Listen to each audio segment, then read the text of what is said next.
নবী সাল্লাল্লাহু আলাইহি ওয়াসাল্লাম, বুখারী হাদিসে এসেছে, এটা অন্য অনেক হাদিসের গ্রন্থে এসেছে যে মুসা আলাইহিস সালাম একদিন খুতবা দিচ্ছেন এবং খুতবাটা খুব চমৎকার হচ্ছিল। একজন ব্যক্তি দাঁড়িয়ে গেল, দাঁড়িয়ে বলল, হে মুসা আলাইহিস সালাম, তুমি অত্যন্ত চমৎকার খুতবা দিয়েছো, তোমার চেয়ে জ্ঞানী কোনো মানুষ কি পৃথিবীতে আছে? নবী মুসা আলাইহিস সালাম বললেন যে না, আমার চেয়ে জ্ঞানী মানুষ এখন পৃথিবীতে নেই। কারণ তার কাছে আল্লাহর ওহী আসে, তাই না? আল্লাহর ওহী প্রত্যাদেশ আসে, আর যার কাছে আল্লাহর পক্ষ থেকে জ্ঞান আসছে তার চেয়ে জ্ঞানী আর কে হতে পারে? স্বাভাবিক না? কিন্তু আল্লাহ পাক এটাকে ধরলেন, এই কথাটাকে ধরলেন, ধরে বললেন যে তোমার চেয়েও জ্ঞানী আমার আরেকজন বান্দা আছে, তাকে কোথায় পাবে? মাজমাউল বাহরাইন, দুই সাগরের মিলনস্থলে পাবে।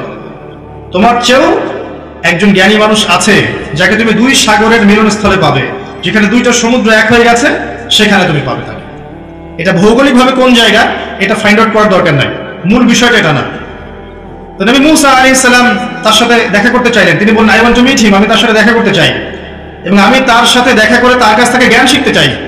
খেয়াল করেছেন একজন নবীর জ্ঞান শিক্ষার কি পিপাসা? নবী মুসার কাছে আল্লাহর পক্ষ থেকে ওহী আসে, তারপরেও তিনি জ্ঞান শিখতে যাইতে চাচ্ছেন এবং তিনি বলছেন যে আমাকে যদি যুগ যুগ সফর করতে হয় তারপরেও সফর করব, তারপরেও আমার ওই ব্যক্তির সন্ধান চাই। আজকে জ্ঞানের সমস্ত এলিমেন্টস আমাদের ঘরে চলে আসছে। কোরআন, হাদিসের অনুবাদ, ফিকহের বই, সিরাতের বই, অ্যাপস, অনলাইন আছে না, ইন্টারনেট, স্মার্টফোন, সব আমাদের হাতের মুঠোয়। তারপরে জ্ঞান শিখতে চায় না, জ্ঞান চর্চা করতে চায় না। যুব সমাজ ওয়াজ শুনতে চায়।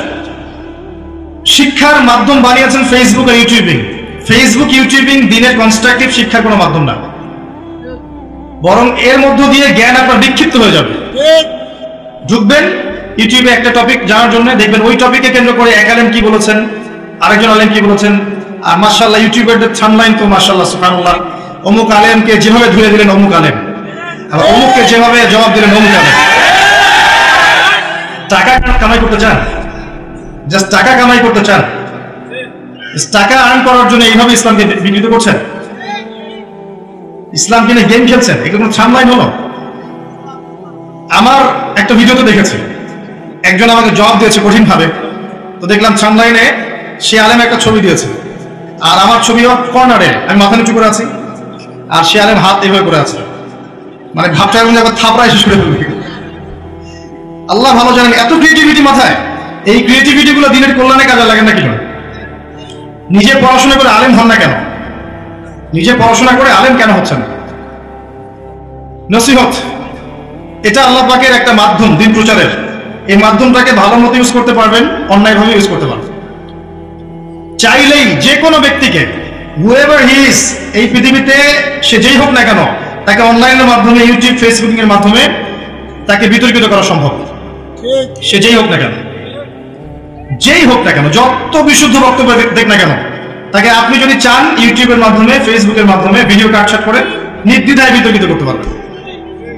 আর জাতি হিসেবে আমরা আবেগী বেশি এবং ইস্যু পাগল জাতি। একটা ইস্যু আসবে, মাশাআল্লাহ নাচবে 5 দিন, 7 দিন, 10 দিন। আরেকটা ইস্যু আসবে, ওই ইস্যু শেষ, এবার এটাকে নিয়ে খেলবে। এই করতে করতে মাশাআল্লাহ, এই করতে করতেই মাশাআল্লাহ ইসরায়েল এই বিশ্বের রুলিং স্টেট হয়ে গেছে। এই করতে করতে ইসরায়েল এই বিশ্বের রুলিং স্টেট হয়ে গেছে। আচ্ছা, নসিহত হচ্ছে প্রচার করেন, কিন্তু বিশুদ্ধ তাকওয়ার সাথে, আমানতদারিতার সাথে। এমন কিছু না যাতে উম্মার ক্ষতি হয়ে যায়, এমন কিছু না যাতে উম্মাহ, আলেম ওলামা, মুসলিম উম্মার এই কমিউনিটি, এদের মধ্যে আপোষে ফাসাদ সৃষ্টি হয়, ইসলামের বিরোধী শক্তিরা সুযোগ পেয়ে যায়, আলেমে আলেমে হিংসা বিদ্বেষ ছড়ায় এবং আস্তে আস্তে এই চেয়ারগুলো ফাঁকা হয়ে যায়। এমন কোনো কাজ করতে যাবে না। আল্লাহ পাক বোঝার তৌফিক দান করুন, আমিন। আমি বলছিলাম জ্ঞানের সব এলিমেন্টস আমাদের সামনে, তারপরে জ্ঞান শিখতে চাই না। কিন্তু মুসা আলাইহিস সালাম কি করলেন? তিনি বলছেন যে যদি আমাকে যুগ যুগ সফর করতে হয় তারপরে আমি করব, তারপরেও ওই ব্যক্তিকে আমার চাই যে আমার চেয়ে বেশি জ্ঞানী। এবার তিনি তার একজন সাথীকে নিলেন, ওই ব্যক্তির নাম হচ্ছে ইউশা বিন নুন। কি নাম? প্রশ্ন কিন্তু করবো আমি শেষে, 5টা মুখস্থ করতে থাকেন লেকচার। ইউশা বিন নুন এই ব্যক্তি পরবর্তীতে নবী হয়েছিলেন। তাকে সাথে নিলেন এবং একটা মাছ নিলেন সাথে, মাছ, ফিশ। আল্লাহ পাক ইনস্ট্রাকশন দিয়েছিলেন যে এই মাছটা যেখানে গিয়ে জীবিত হয়ে যাবে এবং সাগরে লাফিয়ে পড়বে ওই জায়গায় তুমি এই ব্যক্তিকে পাবে, খিদির আলাইহিস সালামকে পাবে। আর খিদির মানে হচ্ছে শ্যামল বা সবুজ। একটা বর্ণনা এসেছে তিনি যেখানে বসতেন, খিদির আলাইহিস সালাম আল্লাহর এত বড় ওলি ছিলেন, এত আল্লাহওয়ালা ছিলেন, এমন এত বেশি ইন্টারনালি পিউরিফাইড ছিলেন, নূর ছিল, বসিরা ছিল, তিনি যেখানে বসতেন সেই জায়গাটা সবুজ হয়ে যেত। তো নবী মুসা আলাইহিস সালাম সফর শুরু করলেন। চলতে চলতে চলতে চলতে এক পর্যায়ে তিনি রাস্তা ভুল করলেন। এই জায়গাটা খুব ভালো করে শোনেন, তিনি রাস্তাটা ভুল করলেন। যে জায়গায় যাওয়ার কথা ছিল এখান থেকে ভুল পথে চলে গেলেন। যতটুকু ভুল পথে গেলেন ওই সফরটুকু তার কাছে খুব ক্লান্তিকর মনে হচ্ছিল এবং তিনি খুব টায়ার্ড হয়ে গেলেন। তার সেই সাথীকে বললেন নাস্তা নিয়ে আসো। সেই সাথী ব্যাগ খুলে দেখলো সেখানে মাছটা নেই। ইউসা বিন নুন তিনি বললেন যে মাছটা তো সমুদ্রে চলে গেছে জীবিত হয়ে, আমি বুঝতে পারিনি, শয়তান আমাকে ভুলিয়ে দিয়েছিল। নবী মুসা আলাইহিস সালাম বলেন ওইটাই তো সেই জায়গা যেখানে মাছটা চলে গেছে, ওখানেই আমরা সেই ব্যক্তিকে পাবো। তিনি আবার ব্যাক করে ফিরে আসতে লাগলেন। একটা মেসেজ, আপনার জীবনের চলার পথটা যদি ভুল হয়, আপনার জীবনের চলার পথটা যদি ভুল হয়, আপনি খুব সহজে ক্লান্ত হয়ে যাবেন। আপনার চলার পথটা যদি আল্লাহ এবং তার রাসূলের ইত্তেবায়ের মধ্যে না হয়, ভুল পথে হয়, আপনি খুব সহজেই ক্লান্ত হয়ে পড়বেন। ক্লান্ত হয়ে যাচ্ছেন না এখন? হতাশ হচ্ছেন না জীবনে? হচ্ছে। আমাদের যুব সমাজ এখন হতাশ।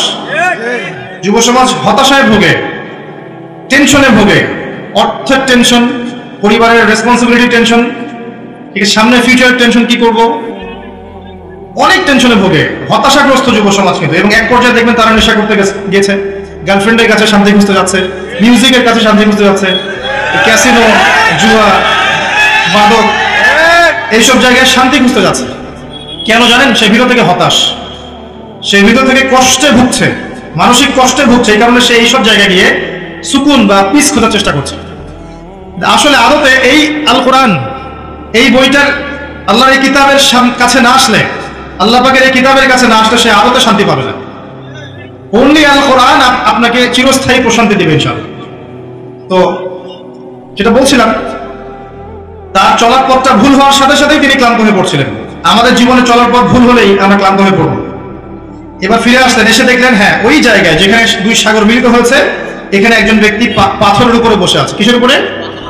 এখানে একটা মেসেজ যে আপনাকে শেষ জামানার স্কলার হতে হলে, যারা আল্লাহর ওয়াহির জ্ঞান দিয়ে বিশ্বকে চ্যালেঞ্জ করবে এবং সবচেয়ে জ্ঞানী মানুষের পর্যায়ভুক্ত হবে খিদির আলাইহিস সালামের মতো, তাদের চরিত্রটা ওই পাথরের মতো হতে হবে, রক স্টিল, একদম শক্ত, সামান্য বাতাসে চলে যাবে না, একদম পাথরের মতো শক্ত হতে হবে যদি আপনি শেষ জামানার দাজ্জালের সভ্যতাকে ডিল করতে যান।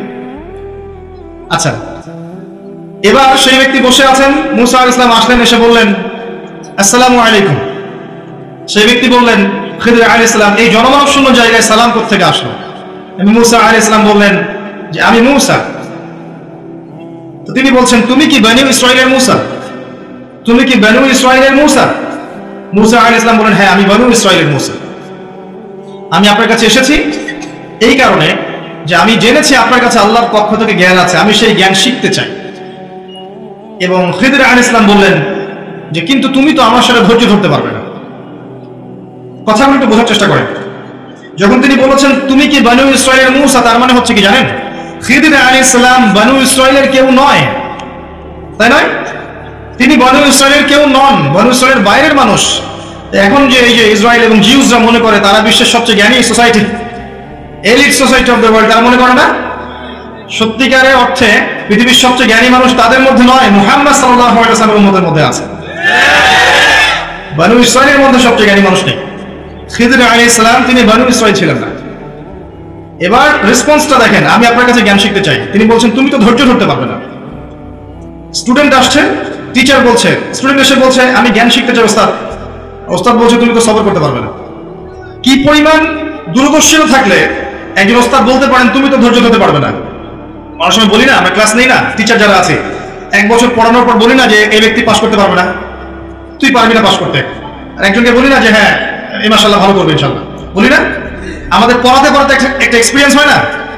খিদির আলাইহিস সালাম দেখেই বললেন তুমি তো ধৈর্য ধরতে পারবে না। কাকে বলছেন? মুসা আলাইহিস সালাম কোন নবী জানেন? জলিলুল কদর নবী একজন। যার সাথে ফেরাউনের স্মৃতি জড়িত, তাই নয় কি? আচ্ছা, তো মূসা আলাইহিস সালাম বললেন যে ইনশাআল্লাহ আমি সবর করব, ইনশাআল্লাহ আমি সবর করবো। এই সূরার শুরুতে আমি আপনাকে ইনশাআল্লাহর ফজিলত শুনিয়েছি। এবার খিদর আলাইহিস সালাম বললেন ঠিক আছে, তুমি আমার সাথে চলো, কিন্তু আমাকে কোনো প্রশ্ন করতে পারবে না, আমাকে কোনো প্রশ্ন করতে পারবে না। যদি প্রশ্ন করো তাহলে তুমি আমার সাথে চলতে পারবে না। নবী মূসা বলেন ঠিক আছে আলাইহিস সালাম। তারা চলতে লাগলেন। এবার শোনেন, তিনটা ঘটনা ঘটলো। তারা চলতে লাগলেন, চলতে লাগলেন, চলতে লাগলেন। এক পর্যায়ে তারা নৌকায় উঠলেন নদী পার হওয়ার জন্য। নদী পার হওয়ার একটু আগেই খিদর আলাইহিস সালাম নৌকার তলদেশটাকে ফুটা করে ফেললেন, একটা ঘটনা। দুই নাম্বার, একটা বাচ্চাকে পেলেন খিদর আলাইহিস সালাম, ছোট্ট বাচ্চা, নিষ্পাপ। এই বাচ্চাটাকে খিদর আলাইহিস সালাম হত্যা করে ফেললেন, মার্ডার। তিন নাম্বার, একটা গ্রামে ঢুকলেন, মেহমানদারি চাইলেন, খাবার পানি চাইলেন, গ্রামের লোকজন মেহমানদারি করলো না, খারাপ ব্যবহার করলো। তারপরেও খিদর আলাইহিস সালাম ওই বাড়ির ভেঙে পড়া দেয়ালটাকে নিজের হাতে নির্মাণ করলেন, বিনা পারিশ্রমিকে, কোনো পারিশ্রমিক ছাড়াই। এই তিনটা ঘটনাতেই নবী মূসা আলাইহিস সালাম বললেন আপনি এটা কি করছেন? যারা আমাদেরকে বিনা পারিশ্রমিকে নদী পার করিয়ে দিল, আপনি তাদের নৌকা ফুটা করে ফেললেন, আপনি তো একটা অন্যায় কাজ করলেন। খিদর আলাইহিস সালাম বললেন আমি কি তোমাকে বলিনি তুমি ধৈর্য ধরতে পারবে না? বলেন ঠিক আছে, এরপরে কোনো প্রশ্ন করবো না, আমি ভুলে গিয়েছিলাম। আবার সামনে চললেন, বাচ্চাকে হত্যা করলেন। আর নবী মূসা আলাইহিস সালাম বলেন এটা আপনি কি করলেন? আগের পাপে ছিল, এটা তো আরো বড় অন্যায় মনে হচ্ছে, একটা নিষ্পাপ বাচ্চাকে হত্যা করে ফেললেন। তারপর খিদর আলাইহিস সালাম বললেন আরেকটা প্রশ্ন করো, তাহলে এখানেই সফর শেষ। আবার চললেন, ওই যে দেয়াল নির্মাণ করলেন। নবী মূসা আলাইহিস সালাম বললেন আপনি তো চাইলে পারিশ্রমিক দিতে পারতেন। এবার খিদর আলাইহিস সালাম বললেন হাযা ফিরাকু বাইনি ওয়া বাইনিক। আমি কিন্তু আরবিগুলো বলছি না, অনেক সময় চলে যাবে, শুধু বাংলাটুকু বলছি। হাযা ফিরাকু বাইনি ওয়া বাইনিক, এই হলো তোমার আমার পার্থক্য, এখন তোমার আমার চলার পথ আলাদা, তুমি সবর করতে পারো নাই। নবী মুহাম্মদ সাল্লাল্লাহু আলাইহি ওয়াসাল্লাম বলেছিলেন যে সেদিন যদি মূসা আলাইহিস সালাম সবর করতে পারতেন তাহলে অনেক জ্ঞান শেখা যেত, আর অনেক ঘটনা ঘটতো, জ্ঞান শেখা যেত। তো যাওয়ার আগে খিদর আলাইহিস সালাম বলে দিলেন আমি তোমাকে জানিয়ে দিচ্ছি মূসা কি কারণে আমি কাজগুলো করেছি। ওই নৌকার তলদেশ যদি ফুটা না করতাম তাহলে জলদস্যুদের একটা দল সেই নৌকাটাকে হাইজ্যাক করে নিয়ে যেত, কারণ তারা ভালো ফ্রেশ নৌকা পেলে নিয়ে যায়, ত্রুটিযুক্ত নৌকা তারা নেয় না। আমি ওই নৌকাটা ফুটা করে এই দরিদ্র জেলেদের উপকার করে দিয়েছি। কথা কি বুঝতে পারছেন? ওই বাচ্চাটাকে আমি এই কারণে হত্যা করেছি যে আল্লাহর নির্দেশই করেছি। আমার কাছে আল্লাহর পক্ষ থেকে জ্ঞান এসেছে যে এই বাচ্চা যখন বড় হবে তখন একটা বড় কাফের হবে এবং সে নিজেও কুফরি করবে, তার পিতামাতাকে পর্যন্ত কাফের বানিয়ে ছাড়বে। আল্লাহর নির্দেশে আমি তাকে হত্যা করেছি। আর ওই যে দেয়াল নির্মাণ করেছি, ওই দেয়ালটা ছিল দুইজন এতিম বাচ্চার সম্পত্তি। ওই দেয়ালের নিচে এই দুই এতিম বাচ্চার পৈতৃক রেখে যাওয়া সম্পত্তি আছে। যদি নির্মাণ না করতাম অন্য মানুষ সম্পত্তি নিয়ে চলে যেত। আমি নির্মাণ করেছি, এরা যখন বড় হবে তখন সম্পত্তি তারা নিজেরাই পেয়ে যাবে। এই তিনটা ঘটনাতেই তোমার কাছে মনে হয়েছে যে আমি অন্যায় করছি, কিন্তু প্রকৃত দৃষ্টিভঙ্গি হচ্ছে এই যে বাহ্যিক চোখ দিয়ে যা দেখা যায় সবসময় তা সত্য নয়। অভ্যন্তরীণ চোখ দিয়ে যখন আপনি দেখবেন, আল্লাহর নূর দিয়ে আপনি দেখতে পারবেন, তখন আপনি বুঝতে পারবেন সত্যিকার অর্থে কোনটা হক কোনটা বাতিল। সূরা কাহফ কিভাবে আপনাকে দাজ্জাল থেকে বাঁচাবে এটা বুঝতে হলে আগে আপনার দৃষ্টিভঙ্গি ঠিক করতে হবে। এই জন্য আল্লাহ পাক এই সূরার মধ্যে গল্পটা দিয়েছেন। আগে সবাইকে খিদর আলাইহিস সালামের মতো দূরদর্শিতা সম্পন্ন হতে হবে। শুধু বাহ্যিক চোখ দিয়ে দেখলেই হবে না, বিশ্বকে ভিতরের চোখটা দিয়ে দেখতে হবে। বাইরের চোখ দিয়ে দেখলে আপনি বুঝবেন যে বিশ্ব এগিয়ে যাচ্ছে, মাশাআল্লাহ, সায়েন্স এন্ড টেকনোলজি, মাশাআল্লাহ, চাঁদে যাচ্ছি, মঙ্গলে অভিযান পাঠাচ্ছি, অন্যান্য গ্রহে পানি খুঁজে বেড়াচ্ছি, পারমাণবিক অস্ত্র তৈরি করেছি, world bank, IMF, United Nations, সামরিক বাহিনী, কত কিছু ওয়ার্ল্ডে, ফার্স্ট লেন অফ লাইফ, সভ্যতা এগিয়ে গেছে, তাই না? ভিতরের চোখ দিয়ে আপনি দেখলে বুঝবেন এই পুরো ওয়ার্ল্ডটা এগিয়ে যাচ্ছে ঠিকই, বাট কিয়ামতের দিকে। আগে দৃষ্টিভঙ্গি চেঞ্জ করতে হবে এবং আল্লাহর নূর দিয়ে দেখতে হবে কোন কলবের মধ্যে নূর আসবে, যেই কলব নিয়মিত পরকালকে স্মরণ করে, মৌতকে স্মরণ করে, বেশি বেশি কোরআন তেলাওয়াত করে, বেশি থেকে বেশি আল্লাহর জিকির করে, তাসবিহ তাহলিল করে, আল্লাহর কাছে দোয়া করে, নফল নামাজ পড়ে, দান সাদাকা করে, রোজা রাখে, এইসব কলবের মধ্যে নূর আসতে পারে। যে কলবের মধ্যে হিংসা নাই, বিদ্বেষ নাই, কারো প্রতি পরশ্রী কাতরতা নাই, রিয়া নাই, অহংকার নাই, এইসব কলবে আল্লাহ নূর আসবে ইনশাআল্লাহ। এগুলো একসাথে না হলে ওই কলবে নূর আসবে না। আল্লাহ নূর না আসলে আপনি আল্লাহ নূর দিয়ে দেখতে পারবেন না। দেখেন মুসা আলাইহিস সালাম কিন্তু একজন নবী ছিলেন, তারপরেও তিনটা ক্ষেত্রে তিনি তাকে ভেটো দিচ্ছেন, এটা কেন করছেন, এটা কেন করছেন, এটা কেন করছেন। তিনি প্রকৃত অর্থ বুঝতে পারছেন না। আর খিদর আলাইহিস সালাম, তার কাছে আল্লাহ প্রদত্ত জ্ঞান ছিল, তিনি বাহ্যিক চোখ আর ভিতরের চোখ, দুইটা চোখকে কাজে লাগিয়ে দেখছেন যে দূরে কি হতে যাচ্ছে। কথা কি বুঝতে পারছেন? এই অবস্থায় যদি আমরা না আসতে পারি, শেষ জামানার মানুষ যারা আছে, তাহলে আমাদের ধ্বংস কেউ ঠেকাতে পারবে না। বাহ্যিক চোখ দিয়ে দেখবেন মাশাআল্লাহ সব এগিয়ে যাচ্ছে, কিন্তু আল্লাহর নূর দিয়ে দেখলে আপনি বুঝতে পারবেন সব সত্যিকার অর্থেই পজিটিভলি আগাচ্ছে না, বরং ধ্বংসের দিকে আগাচ্ছে।